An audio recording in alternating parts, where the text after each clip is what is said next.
அனைவருக்கும் எனது மாலை வணக்கங்கள் உரித்தாகுக.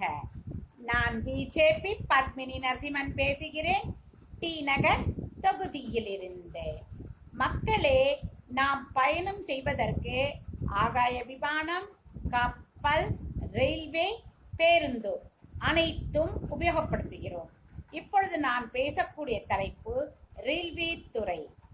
ரயில்வே துறை சிறந்த முறையில் இந்தியாவில் செயல்பட்டு கொண்டிருக்கிறது. ஜிகாதிகள் தான் டிராக்கில் கற்களை வைத்தும் இரும்பு ராடுகளை வைத்தும் ட்ரெயினை கவிழ்க்க சதி செய்கிறார்கள்.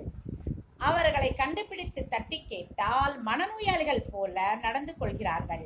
அதனால் அவர்கள் விடுதலை செய்யப்படுகிறார்கள். மீண்டும் டிராக்கில் அவர்கள் விளையாட்டை நடத்துகிறார்கள். மக்களின் உயிர் அவர்களுக்கு இலக்காரமாக இருக்கிறது. மிடில் கிளாஸ் ஃபேமிலிகள் எல்லாம் ரயில் பயணத்தை மிகவும் விரும்புவார்கள். கட்டணமும் குறைவானது, அனுபவமும் சிறப்பாக இருக்கும். இரண்டு புறமும் வயல்வெளிகளை எல்லாம் வேடிக்கை பார்த்து கொண்டு செல்லலாம். மோடி அரசாங்கம் வந்தே பாரத் என்ற ரயிலை நமக்காக கிஃப்டாக கொடுத்துள்ளார்கள்.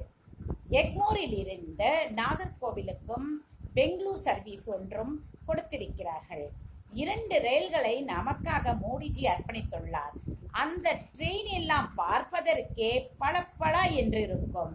அதில் தலை சீவி முகம் பார்த்து பொட்டு வைத்துக் கொள்ளலாம் போல, கண்ணாடி போல பளபளப்பாக இருக்கும். கலரை பார்த்தால் நல்ல செந்தூர கலரில் அழகாக இருக்கும். இந்த ட்ரெயின்களை பார்த்துத்தான் அவர்கள் பொறாமை கொண்டு டிராக்கில் கற்களை வைப்பது, இரும்பு தகடுகளை வைப்பது என்று விளையாடி கொண்டிருக்கிறார்கள். இவர்கள் எல்லாம் அந்நிய கைக்கூலியை பெற்றுக்கொண்டு அவர்களுக்காக வேலை செய்கிறார்கள். வெளிநாட்டு துரோகிகளை விட உள்நாட்டு துரோகிகள் மிகவும் அதிகமாக பாடுபடுகிறார்கள் இந்தியாவின் பெயரை கெடுப்பதற்கு.